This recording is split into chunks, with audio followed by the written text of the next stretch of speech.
En fait, c'est un consortium de 3 familles. Donc, on parle de la famille Wayon, Morzadek et Robitaille qui sont affiliés pour former la société Trio, puis qui ont mené de l'avant les projets Altisport pour répondre finalement à la problématique du vieillissement des infrastructures municipales au niveau des arénas. Essentiellement, le complexe est un complexe abritant 3 glaces, donc 3 surfaces glacées de grandeur Ligue nationale, 200 par 85.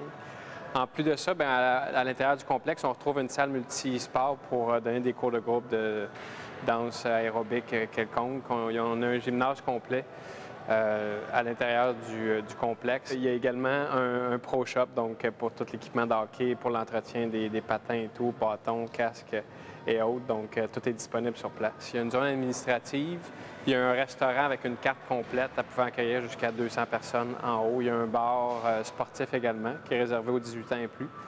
Puis, il y a un comptoir café, donc pour les gens qui veulent le café sandwich et autres. On trouve également une salle de conférence à même le complexe où on peut organiser des événements, des conférences, des présentations de produits ou amener nos entreprises dans un environnement différent là, pour faire des réunions puis des présentations de toutes sortes.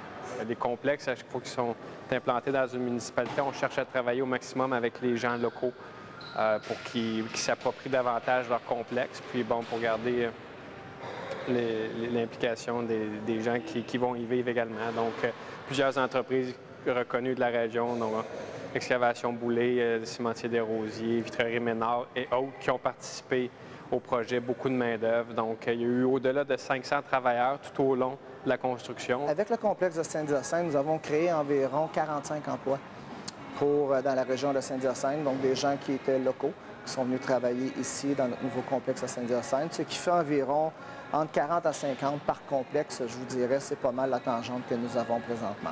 Le bâtiment comporte plusieurs avancements technologiques, donc au niveau éco-énergétique, entre autres. Donc, l'ensemble de la réfrigération des glaces se fait avec un système qui est au CO2.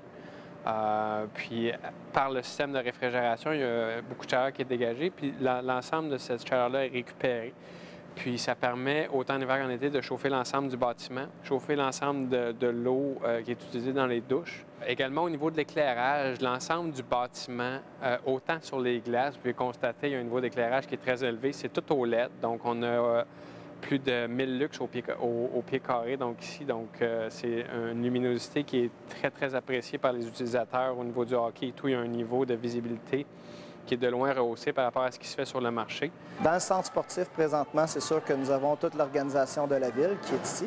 Donc, on parle du hockey mineur, de la ringuette, du patinage artistique et du patinage de vitesse. Ce sont les 4 associations qui sont couvertes par la ville de Saint-Hyacinthe. L'ouverture officielle aura lieu le 13 septembre. De 11h à midi, en collaboration avec la ville de Saint-Hyacinthe. Donc, sur les lieux, il va y avoir Dave Morissette, notre invité d'honneur, qui va être ici pour présenter, et le maire et toutes les personnes, les conseillers de la ville de Saint-Hyacinthe, en plus des actionnaires de la compagnie Altisport. Télé Cogeco, un service exclusif aux clients de Cogeco.